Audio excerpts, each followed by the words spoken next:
에브라함 링컨이 이제 노예를 해방하기 전에 그 뉴올리언스의 노예 시장에서 아름다운 흑인 혼혈 소녀가 경매에 붙여졌어요. 경매자들은 평소처럼 입찰을 잘 하다가 군중 속에서 들려오는 강하고 확신찬 목소리에 깜짝 놀랐어요. 그 목소리 주인공은 계속 가격을 높여 불렀어요. 경매가 만약에 10원이라 그러면 20원, 20원이면 200원, 그렇게 가격을 높여 불렀단 말이에요. 경매는 그 사람이 1450달러의 소년을 살 때까지 계속 진행이 되었어요. 그 사람은 북부에서 온 사람이었는데 소녀는 그 사람의 노예가 되는 것이 너무너무 이 흑인 소녀는 싫었어요. 다음날 아침 그 사람은 소녀의 집으로 찾아왔어요. 소녀는 슬픈 목소리로 말했어요. 난 당신과 함께 갈 준비가 됐어요. 그러자 그 사람은 웬 증서를 소녀에게 건너주면서 이렇게 말했습니다. 아니야, 소녀야, 난 너와 함께 가길 원치 않아. 나는 당신을, 이 소녀야, 너를 자유롭게 하기 위해서 너를 샀단 말이야. 이걸 봐라, 이것이 너를 자유를 보장하는 증서란 말이야. 소녀는 잘 믿겨지지 않아서 큰 소리로 외쳤어요. 나를 자유롭게 해주기 위해서 나를 샀단 말이에요.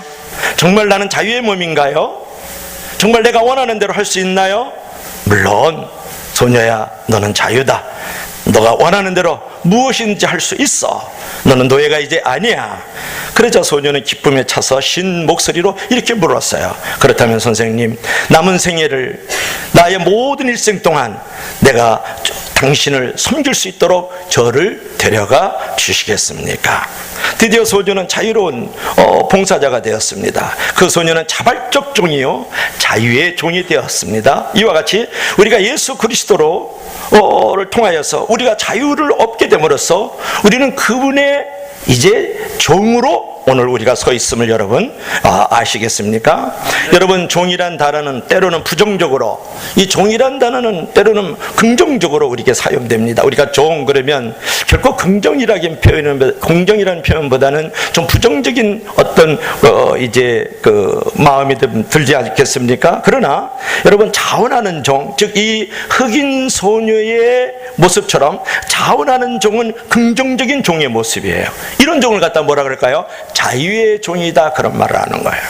여러분, 성경적인 종이라는 것은 어떤 종을 말합니까? 이웃을 섬기기 위해서 자신의 자유와 자신의 권리를 내려놓고 그를 위해서 섬기고 그를 위해서 봉사하는 사람이 성경적인 종이고 복음적인 종이라고 우리가 말할 수 있습니다.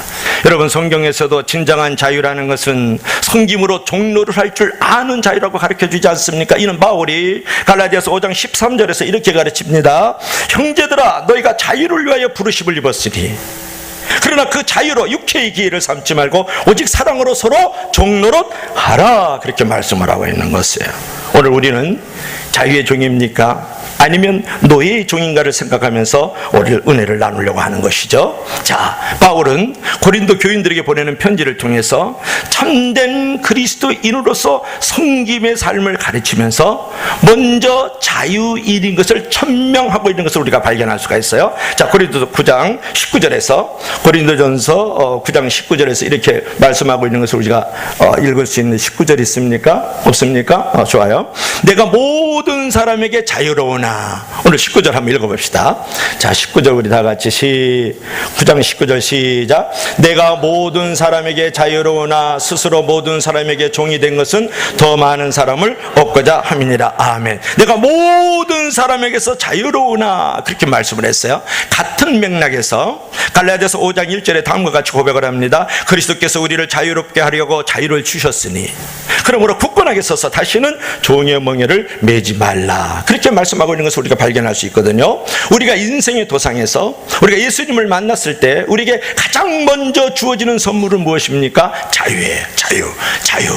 예수 그리스도를 만났을 때 우리에게 가장 먼저 주어진 것은 선물은 무엇이라고요? 자유예요.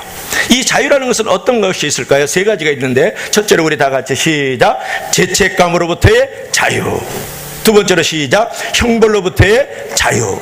셋째로 모든 압박으로부터의 자유. 그래서 우리는 예수 그리스도를 만났을 때 가장 먼저 주어지는 선물은 죄책감으로부터의 자유, 형벌로부터의 자유, 압박으로부터의 자유인 줄로 믿습니다. 할렐루야. 그러므로 여러분, 참된 섬김의 자리에 서기 위해서는 먼저 그리스도 안에서 내가 자유로운 사람인지를 확인할 필요가 있다라는 거예요. 우리가 정말 하나님께서 나를 죄책감으로부터 자유해 주시고 모든 저주와 형벌로부터 자유롭게 만들어 주시고 모든 인간관계 상황 속에서의 압박으로부터 자유롭게 만들어 주신 것을 확인하는 그 순간 참된 섬김이 거기서부터 나온다는 거예요. 자, 왜 그럴까요?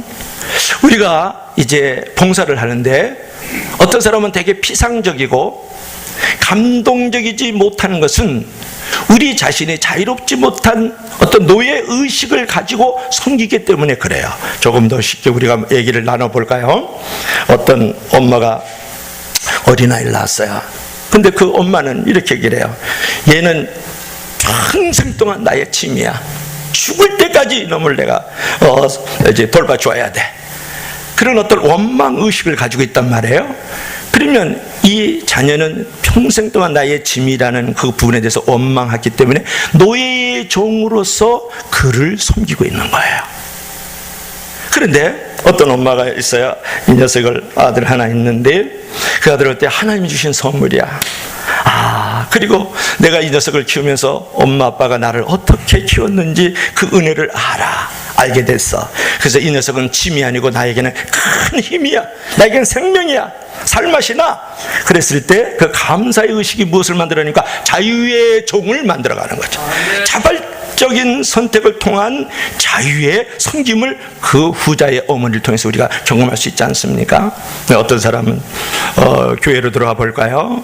빗자루를 하나 들고 청소를 하면서도 교회 와가지고 내가 주일 성수하고 11주만 해도 그 큰 역할을 했는데 뭐 이렇게 빗자루까지 드나. 이 빗자루가 천근만근이네. 그러면서 어떤 원망의식을 가지고 있다. 그러면 같은 일을 하면서 그는 노예의 종으로 서 있는 거예요.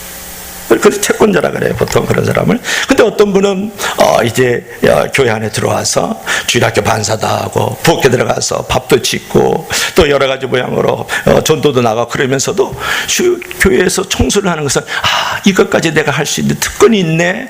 그러면서 이제 감사의 의식을 가지면 그는 같은 일을 하면서도 자유의 종이고 내가 자발적으로 선택된 이제 종의 모습으로 이제 서 있는 것을 우리가 발견할 수가 있죠. 여러분, 어느 쪽에 서 있습니까? 여러분, 노예의 종입니까? 아니면 하나님 앞에 서 있으면서 자유의 종의 모습으로 서 있냐? 그런 말이에요. 그래서 우리 따라 한번 합시다. 첫 번째로 시작. 자유의 종. 시작. 자발적으로 종된 삶. 자, 고린도서 이제 고린도서 9장 19절 한번 읽어봅시다. 다시 한번. 우리 나왔으니까 시작. 내가 모든 사람에게서 자유로운 것은 나 스스로 모든 사람에게 종이 된 것은 더 많은 사람을 얻고자 함이니라. 아멘. 여러분, 바울은 예수님을 만나고 참된 자유인이 되었지만 이제 그 자유를 반납했다고 고백하고 있는 거예요. 스스로 종이 되고자 하는 것이죠. 자유의 종, 자발적 종이 되고 있는 이 사도 바울의 고백을 보십시오. 근데 이런 종의 개념이 사실은 구약 시대부터 있었다는 사실 압니까? 출애굽기 21장에 보면은 그 증거가 나오는데 구약의 율법에 의하면 한 사람이 어떤 집에 종으로 팔려오면 그는 6년 동안 자기 주인을 위해서 힘써서 일을 해야 돼요. 그러나 이제 안식년이 제7년이 되어지면 어떤 종이라도 자유인이 될 수 있는 자유와 권리가 있어요. 그런데 제7년에 종이 주인에 대해서 말하기를 당신의 사랑 때문에 당신의 은혜 때문에 내가 스스로 자유를 포기하겠습니다. 그렇게 얘기를 해요. 나는 다른데 이제 자유인으로 살지 않고 다시 종으로 있겠다. 그러면 주인은 그를 재판장 앞에 데려가서 영원한 종이 된 표지로 그의 귀에 귀를 뚫어요. 뚫린 귀가 됐다. 그런 말이에요. 그 다음부터 주인은 그를 사실상 종이 아닌 주인의 자녀처럼 대우를 했습니다. 이런 경우에 그는 자유의 종, 자발적 종이다. 그것이 구약 출애굽기 21장에 나오는 것을 발견할 수 있어요. 여러분, 어떻습니까? 이 사도 바울이 자유의 종, 자발적인 종의 모습을 얘기하고 구약에서도 내가 종으로 있었지만 그럼에도 불구하고 이제 내가 자발적으로 종이 되기를 원하는 그런 모습 속에서 우리는 무엇을 생각할 수 있을까요? 여러분, 기독교 역사에서 하나님 나라의 지평을 넓혀온 모든 모든 하나님의 사람들이 바로 이런 자발적 종들이었다는 이 놀라운 사실을 아십니까? 그래서 그렇게도 종의 멍에를 매지 말라고 말하던 바울이 이제 자신을 예수 그리스도의 종, 나는 예수 그리스도의 사슬에 매인 노예와 같은 자다, 이렇게 고백을 하잖아요. 하나님은 이런 사람들을 그분의 종이 아니라 특별한 자녀로 하나님의 사신으로, 하나님의 거룩한 축복의 통로로, 구원의 통로로 사용하여 주시는 줄로 믿을 수 있기를 바랍니다. 그러나 그들 모두에게는 자유인으로서 나의 특권을 내려놓은 것이 필요했다라는 거예요. 내가 가지고 있는 그 자유, 내가 가지고 있는 권리, 내가 가지고 있는 그 특권을 내려놓을 때에, 즉 얼마나 나를 내려놓을 수 있느냐가 얼마나 하나님께서 나를 쓰실 수 있는 존재가 되느냐에 비례가 되는 것이에요. 여러분이 가지고 있는 자유 얼마나 내려놓고 있습니까? 여러분이 가지고 있는 권리를 얼마나 내려놓고 있느냐고요. 여러분이 가지고 있는 하나님 앞에서 받은 특혜가 있는데 그것을 얼마나 내려놓고 있습니까? 내려놓은 만큼 하나님께서 그를 올려주시고 쓰시는 줄로 믿을 수 있기를 바랍니다. 여러분, 그 내려놓다라는 말을 할 때에 그 유명한 선교사가 한 사람 있는데, 벌써 나왔네. 내려놓음이라는 책이 있어요. 꼭 읽어보세요. 더 내려놓음이라는 책이 또 나왔어요. 그런데 보시면은 그 내려놓음의 저자 이용규 선교사는 서울대 동양사학과를 나와가지고 수년 전에 하버드 대학교에서 박사학위를 받은 후에 코스타 집회 불교에 갔다가 이제 대학생들 그 집회죠, 말하자면 거기 갔다가 학위를 내려놓고 몽골 선교사로 헌신을 하였어요.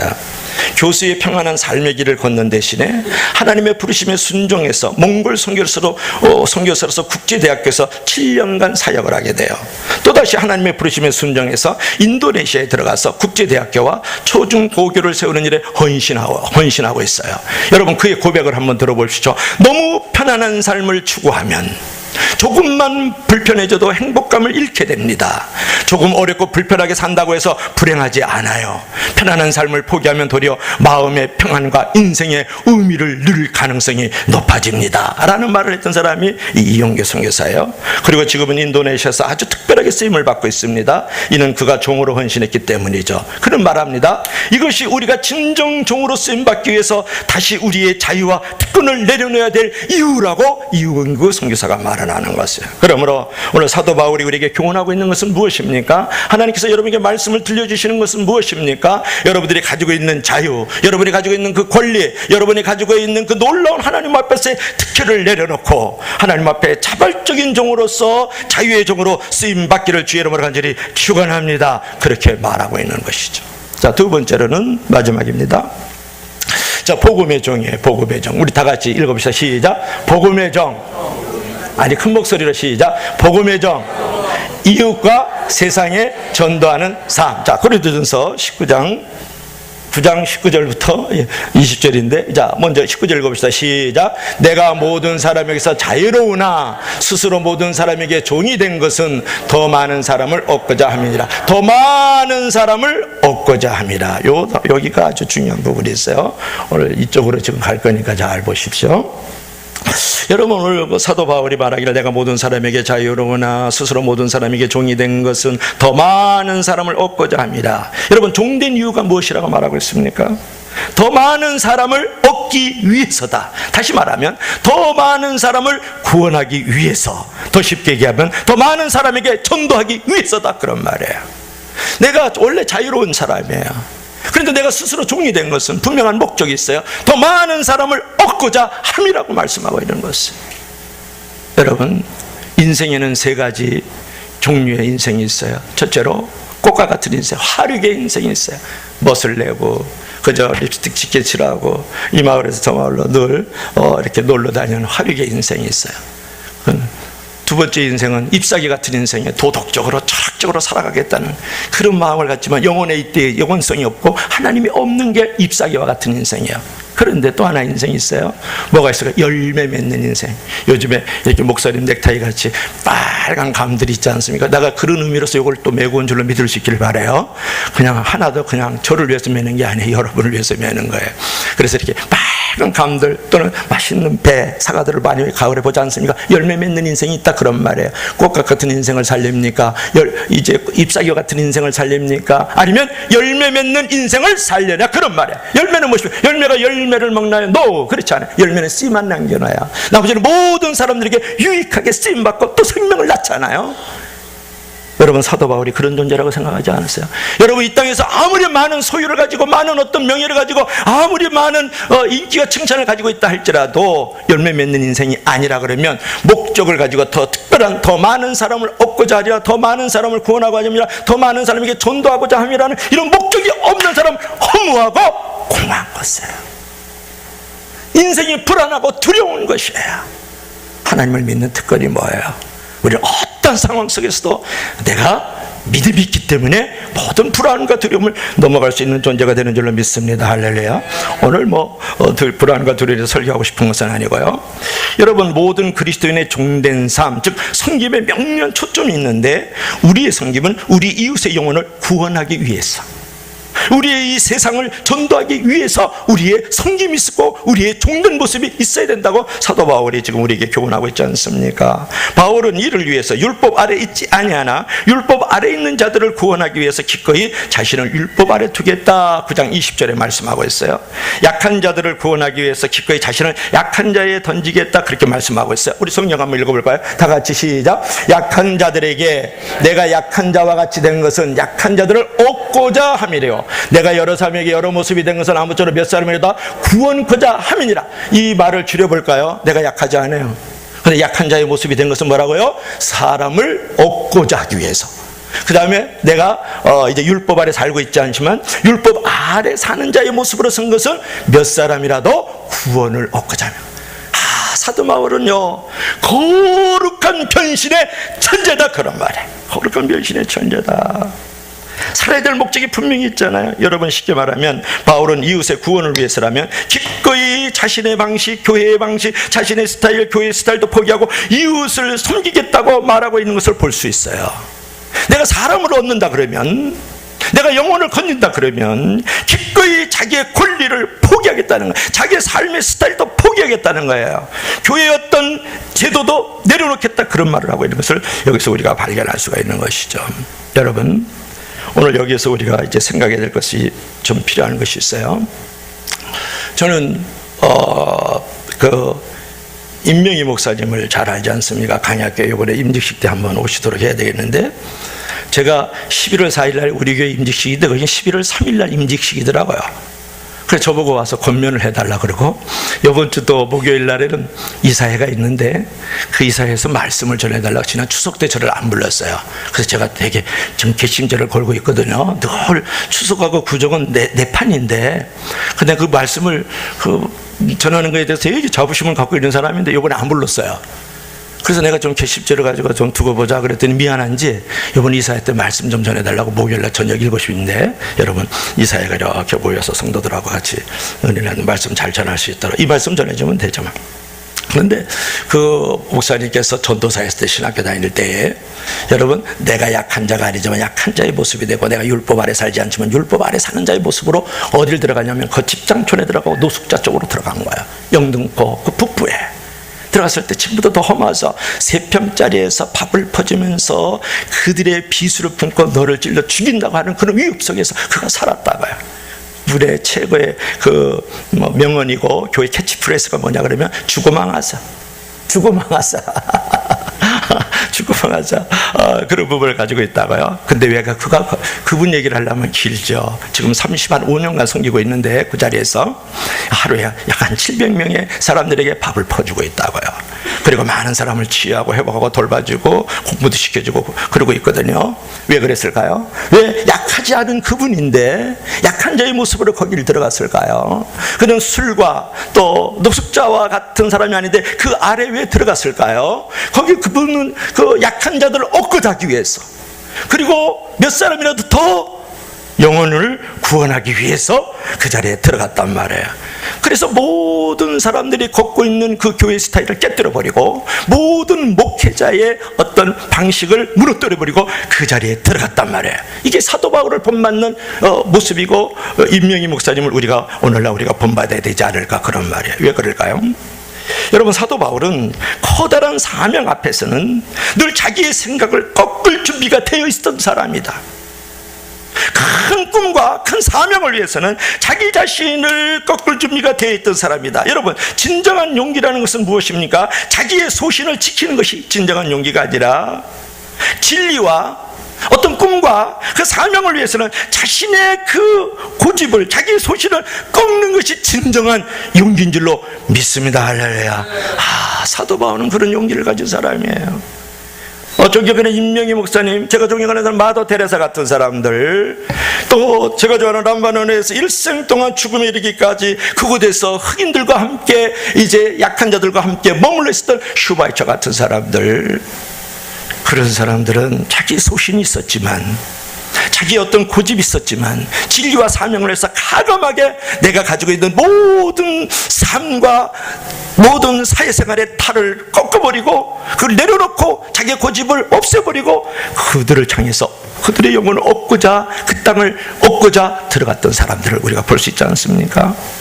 여러분, 여기서 우리가 또 하나의 교훈을 얻고자 하는 것은, 여러분, 교회는 성도는 하나님의 말씀이 세상에 읽혀지도록 살아가고 있는가에 대해서 늘 질문을 던져야 돼요. 아니면 예수 그리스도와 그분의 말씀을 교회 안에서만 간직하고 있지는 않는가에 대해서 여러분 계속 반문을 해야 돼요. 여러분, 우리 교회가, 또 한국 교회가 하나님과 그분의 말씀이, 예수 그리스도와 그분의 복음이 세상에 읽혀지도록 살고 있는가? 아니면 교회 안에도만 대놓고 어떤 예배와 제도에 묶여가지고 우리끼리만 집중하고 있는가에 대해서 분명한 여러분이 선택이 있어야 된다는 것을. 집사님 얼굴을 왜 이렇게 화장을 진하게 갔으면 안 했습니까? 목사님 넥타이가 왜 빨갛고 노랗습니까? 또 예배 시간을 잊었습니까? 저렇습니까? 청소는 왜 그렇게 하고 줄은 왜 이렇게 맞춰놨습니까?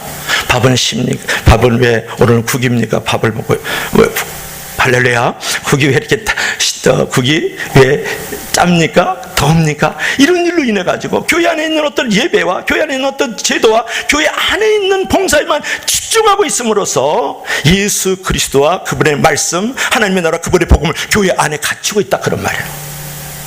사도 바울이 우리에게 요구하는 것은 그건 것이에요. 예수 그리스도와 그분의 말씀이, 하나님과 그분에게 관한 복음이 교회 바깥으로 나가야 된다는 거예요. 오늘날로 말하면 그것이 바로 4.14가 아닙니까? 그것이 바로 지역 선교센터가 아닐까요? 그것이 그룹홈이 아니냐, 그런 말이에요. 그런 것이 바로, 지난해는 두바게트를 갔다 오고 이번에는 따이따이 지역을 우리가 다녀온 것은 뭐냐 그러면, 예수 그리스도와 그분의 나라가 교회 안에만 어느덧 우리가 제도에 갇혀있어, 예배에 갇혀있단 말이에요.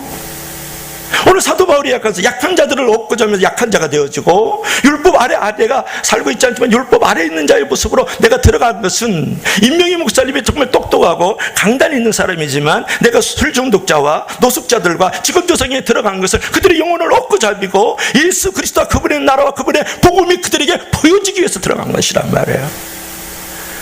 여러분, 어느 날 교회를 5년, 10년, 20년, 30년 섬기다 보면 여러분 예배 가운데 갇혀 있어요. 어느 날 우리끼리의 어떤 제도에 묶여 있다고, 우리 교회 안에만 예수 그리스도와 그분의 말씀이 있는 거예요. 여기만 하나님과 그분의 복음이 있다고요.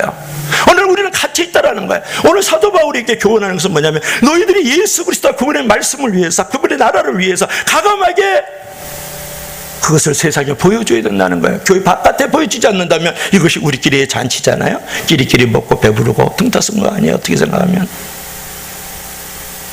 필요 없는 건 아니지만 여러분, 그것에 묶여있고 갇혀있는 오늘날 한국교회, 오늘날 세계교회, 오늘날 이제 우리 가슴복창교회를 볼 줄 알아야 된다. 그런 부분을 우리가 여기서 적용할 수 있죠. 다 같이 아멘 합시다. 아멘. 이용규 선교사가 이제 그 내려놓음의 그 이후에 책을 하나 더 냈는데, 그 책의 제목이 뭐냐면 더 내려놓음에 더 내려놓음.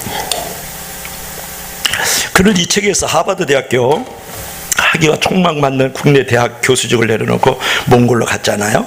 근데 진정한 헌신을 위한 껍데기에 불과했다, 그렇게 말을 해요. 껍데기에 불과했다. 사실상 그는 미래의 성공을 내려놓고 몽골로 갔을지 모르지만 그 후에도 선교사로서 자신 안에 쥐고 있던, 내려놓지 못하고 있던, 여전히 집착하고 있는 많은 부분에 직면하게 돼요. 더 내려놓으면서 그는 특별히 우리 모두가 성기배장에서 반드시 씨름해야 될 두 가지 문제가 있는데, 하나는 자기애, 자기를 너무 사랑한다는 거예요. 자기 우상이 갇혀 있다라는 거야. 내가 섬기면서도, 내가 봉사하면서도, 내가 종으로서 내가 이제 하나님 앞에 나를 드리고 있으면서도 자기 사랑에 묶여 있다라는 거야. 자기 우상. 그걸 고백을 해요. 선교사가 그런 고백하기 어렵죠. 목사가 그런 말하기 어렵죠. 그 다음에 자기 의를 말을 해요. 자기 애와 자기 의. 내가 너무 괜찮은 사람이라고 늘 생각했다라는 거예요. 자기 자랑, 자기는 완전한 사람이다, 이렇게 생각하면서 몽골에서의 사역을 시작을 했다라는 거예요. 우리는 여러분, 하나님의 일을 하면서도 여전히 자기 애와 자기 의의 차원에서 벗어나지 못하고 있다는 여러분의 현주소를 때로는 볼 줄 알아야 돼요. 아직도 자기의 생각, 자기의 방식으로 일하는 정도의 수준에서 벗어나지 못하고 있다는 것을 때로는 여러분이 생각해 볼 필요가 있지 않아요? 자기 의에 갇혀서, 자기를 우상해서 자기만이 전부라고 생각하고 자기 의에 갇혀가지고 정말 우리가 온전하게 하나님 앞에 드려야 될 일들과, 또 많은 지금 신음하며 죽어가는 영혼들, 그리고 이미 죽어있는 영혼들에 대해서는 관심을 갖지 아니하는 이런 모습의 교회에 갇혀있고, 진리 아래 갇혀있는 그런 모습들을 여러분 혹시 갖고 있지는 않는지 한번 생각해 볼 필요가 있지 않을까요? 사실 여러분, 내려놓음 자체도 내 노력으로는 할 수 없는 것이잖아요. 일의 성과보다도 하나님을 정말로 사랑하고 하나님을 정말 주신 그 은혜에 대한 빚진 자의 의식에 초점을 맞출 때 우리가 정말 많은 것을 내려놓을 수 있고, 그리고 그 내려놓음을 통해서 더 많은 하나님의 일을 감당할 수가 있는 것이에요. 여러분, 정말 내려놓으면 어디서부터 오는지 아십니까? 예수 그리스도 하나님 당신께서 십자가에 달려 죽으심으로써 나의 그 핏값으로 나를 사셔서 나이가 당신의 자녀가 되고 당신의 백성이 되고 천국에 입성할 수 있도록 나를 만들어 주셨어요. 나는 죄인이었어요. 나는 버림받아 마땅하고 나는 지옥의 형벌에 떨어질 수밖에 없는 존재였지만 값없이 나를 값을 지불해주고 값없이 나를 사주셨다는 이 놀라운 사실 속에 그 은혜와 그 사랑을 경험할수록 내려놓을 수가 있다고요. 아멘. 왜냐? 내가 빚을 너무 많이 졌기 때문에. 내가 그 일을 해도, 아무리 그 일을 해도 다 갚을 수 없다는 존재로 서 있을 때 진정한 자유의 종의 모습이 되고 자발적 종된 모습이 거기서 만들어지는 줄로 믿을 수 있기를 바랍니다. 그래서 사도 바울은 기꺼이 자신의 방법과 자신의 스타일, 자기 의를 버리고 이웃에게 다가고 그 땅을 향해 나가고 그 도시를 향해 나아갈 수 있다, 그런 말이에요. 사랑하는 여러분, 지금 신음에서 죽어가고 있어요. 영혼이 지금 죽어 있다고요. 그 사람을 살려야 되지 않겠어요? 그 사람을 치유하고 회복해야 되는데, 당신 옷을 잘 입었어요? 못 입었어요? 이런 시간 있어요? 없어요? 청소를 왜 그렇게 해요? 안 해요? 이런 프로그램 왜 교회 안에서 합니까? 안 합니까? 이런 것을 놀할 때가 아니라는 거예요. 그것이 먼저 우선시 돼야 된다, 그런 말이에요. 너무 여러분, 교회 안에서 예수 그리스도와 그분의 진리를 가두고 살지 않기를 주의를 바라 간절히 축원합니다. 자, 이웃의 관점에서, 세상의 관점에서 오늘 그 마을교회 얘기가 나오지 않습니까? 하나님의 관점에서 먼저 이 교회 안만 들여다보지 말고 교회 바깥에 이웃과 세상을, 여러분의 가족들을 돌아본다 그러면 우리가 이 크고 작은 이러한 일들에 대해서 내가 마음이 묶이고 쫓기고 갇혀서 지를 이유는 없다, 그런 부분을 우리가 생각할 수가 있는 것이죠. 이 예화는 우리 모두가 다 아는데, 이 얘기를 함으로써 이제 말씀을 이제 맞춰가려고 합니다. 이 사람이 누구냐면 지 엘리엇이에요. 한두 번 들여본 게 아닌데 정말 잘생겼어요. 주님 성공하게 하소서. 높은 자리에 오른다는 뜻이 아니라 제 삶이 하나님을 아는 가치를 드러내는 전시품이 되게 하소서, 그렇게 얘기하고 있어요. 이 짐 엘리엇은 1956년 제가 태어나기 1년 전 비롯한 엘리엇을 비롯한 5명의 젊은이가 에콰도르 아우카족을 선교하러 들어갔다 그래서 짐은 이 히튼 이제 대학을 수석으로 졸업한 유명한 사람입니다. 모두가 장래가 촉망되는 젊은이였지만 그러나 그들은 아무 말도 하지 않고 5명의 젊은이가 이제 에콰도르 아우카족을 향하여 나아갔어요. 그런데 그들은 거기서 복음 한마디 전하지 못하고 프랄라이 강에서 피살돼요. 역시 짐 엘리엇도 마찬가지입니다. 그때 라이프지는 이렇게 기사를 썼어요. 아우카족은 수백 년 동안 자기들에게 접근하는 예부인들을 모두 다 죽였다. 다른 인디언들조차도 그들을 두려워했으나 그 선교사들은 아우카족에 가기로 결심을 했다. 이 얼마나 불필요한 낭비인가. 영어로 What an unnecessary waste. 할렐루야. 제가 방언은 잘하지만 영어는 잘 못해요. 이 얼마나 불필요한 낭비인가. 그러나 5년 후에 아우카족의 추장이 당시 선교사였던 짐 엘리엇의 부인이었던 엘리자베스에게 물었어요. 5년 있고 내가 이제 본국으로 가서 안식을 취한다고 말했을 때 그 당시 5년이 지난 바로 그때에 이 엘리엇의 부인이 나이가 이제 많이 드셨죠. 늙어도 이렇게 참 너무 멋있잖아요, 그죠? 하여튼 얼굴에 책임을 져야 돼. 늙어도 이렇게 늙기를 주의로 간절히 축원합니다. 아멘도 잘 안 하잖아요. 이미 이제 안 되니까 그러는데 너무 멋있어요. 늙어도 너무 저렇게 늙어야 돼. 그때 5년 후에 아우카족의 추장이 당시 선교사였던 남편이 죽은 다음에 바로 이제 그 부인이 들어왔거든요. 그때 이제 아우카족을 선교하러. 그때 엘리엇 부인이었던 그 엘리자베스에게 물어요. 이 사모님에게 당신은 누구이고 우리를 위해서 이렇게 애써서 수고하는 이유가 무엇입니까? 그때 엘리자베스가 이렇게 대답을 해요. 나는 5년 전에 당신들이 죽인 그 남자의 아내입니다. 그러나 하나님의 사랑, 그 하나님의 은혜 때문에 여기에 오게 되었습니다. 그런 말을 해요. 그 후 아우카족은 크리스찬이 되었고 이제 짐 엘리엇을 죽였던 남자 중에 하나가 목사가 되었어요. 짐은 아무 성과 없이 죽은 것처럼 보이지만 그의 피와 죽음은 결코 낭비가 아니었다. 그리고 자기 남편이 죽었던 그 선교사님들이 죽었던 그 젊은이들 죽었던 쿠랄라이 강가에서 선교사님 2분의 자녀가 세례를 받았다. 그런 것을 여러분, 이런 목숨을 건 사람들의 이야기뿐만 아니라 우리 주위에는 수없이 많은 사람의 하나님의 사랑, 하나님의 은혜 때문에 스스로 종된 자유의 종들의 삶을 살고 있는 사람이 얼마나 크고 많은지 몰라요.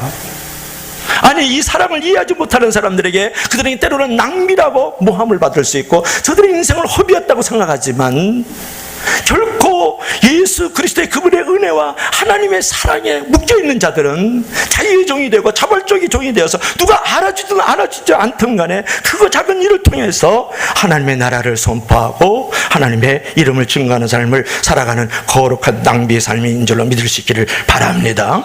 여러분, 이것이야말로 한 영혼의 구원을 위한 참 섬김의 모습이 아닐까요?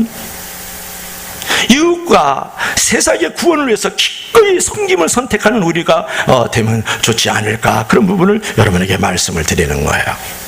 하나 예화를 하고 오늘도 마치도록 하겠습니다. 오늘 고린도전서 9장 18절을 읽어봅시다. 18절을 읽고, 자, 우리 다 같이 고린도전서 9장 18절에 오늘 본문에 안 읽었던 장면이죠. 오늘 결론을 맺겠습니다. 18절 다 같이 시작.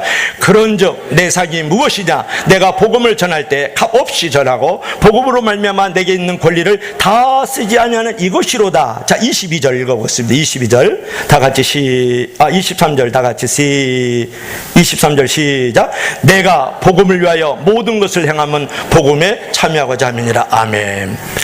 여러분, 여기서 우리가 생각할 것은 뭐냐 그러면, 그런즉 내 상이 무엇이냐 18절에 내가 복음을 전할 때 값없이 전하고 복음으로 말미암아 내게 있는 권리를 다 쓰지 아니하는 이것이로다. 그래서 권리를 얘기하고 있어요. 여기서 바울은 자신이 누릴 수 있는 권리를 포기하고 복음 전도의 십자가를 지는 것 자체가 자신의 특권이고 상급이라고 말하고 있어요. 이 역설적 고백을 여러분 이해하시겠습니까? 몇 년 전에 한 개인 병원의 원장님에게 이제 어제 이런 얘기를 들은 적이 있습니다. 이 병원에 10년 이상 꾸준히 하게 환자를 돌보는 자원봉사자 권사님이 계셨는데, 원장님은 너무 고맙고 미안해서 어느 해 추석에 200만 원을 봉투에 넣어서 10여 년 동안 꾸준히 환자들을 돌보면서 전도하고 있는 권사님에게 200만 원을 주면서 감사의 표시를 했어요. 그러자 그분이 원장실로 찾아와서 봉투를 내밀며 항의를 했어요. 원장님, 왜 제게 상급을 빼앗아 가려고 하십니까? 제게 이런 것을 주시면 제가 겨우 이런 물질의 보상을 바라고 여기서 봉상꼴이 되지 않습니까? 제가 이것을 받으면 더 이상 이곳에서 기쁨으로 일하지 못하게 될 것입니다. 원장님에게 항의를 했어요. 원장님은 이분의 그 순수한 거룩한 믿음 앞에서 스스로 부끄러웠다고 고백을 합니다. 고린도서 9장 18절에 나오는 바울의 고백이 이런 차원의 고백이었을 것이라고 여러분 생각하지 않습니까? 내 상이 무엇이냐? 내가 복음을 전할 때 값없이 전하고 복음으로 말미암아 내게 있는 권리를 다 쓰지 아니하는, 이것이 정말 복음에 참여하는 것이고 복음을 위하는 것이라고 18절, 23절에 고백하고 있는 모습이에요. 여러분, 이 바울의 고백이 이런 차원의 고백이었다면 우리는 그 정도의 수준에 이르지는 않지만은 우리가 자유의 종이 되고 자발적 종으로서 이 땅에서 우리가 살아갈 때에 가져야 될 자세는 무엇입니까? 값없이 처벌하고 내 권리를 다 쓰지 아니하면서 결국은 사람을 얻고 영혼을 구원하는 자리에 들어가야 되는 줄로 믿을 수 있기를 바랍니다. 그것이 우리의 최종의 목표가 돼야 돼요. 우리의 궁극적 목적이 돼야 된다, 그런 말이에요. 이것이 없다 그러면 우리는 다 허무한 것이야. 바람을 잡는 것과 같은 신앙생활이 될 수 있어요. 그래서 여러분 묻습니다. 여러분 정말 예수 그리스도 안에서 참된 자유를 경험하고 그 자유를 정말 누리며 살고 있습니까? 죄를 용서받은 이 자유의 고마움, 형벌에서 벗어난 이 자유의 고마움, 모든 인생의 압박에서 벗어날 수 있는 이 자유의 고마움을 정말 누리고 있습니까? 알고 있습니까? 또 다시 묻습니다. 이 자유의 은혜를 가지고 여러분 자발적인 종의 모습으로 살아가고 싶지 않습니까? 언제까지 노예의 종의 모습으로 살겠습니까? 이제는 자유의 종으로 살아가야 되지 않겠어요? 그리고 무엇보다도 나의 종된 궁극적 목적은 사람을 얻고 영혼을 얻기 위한 삶이 되어야 될 줄로 믿습니다.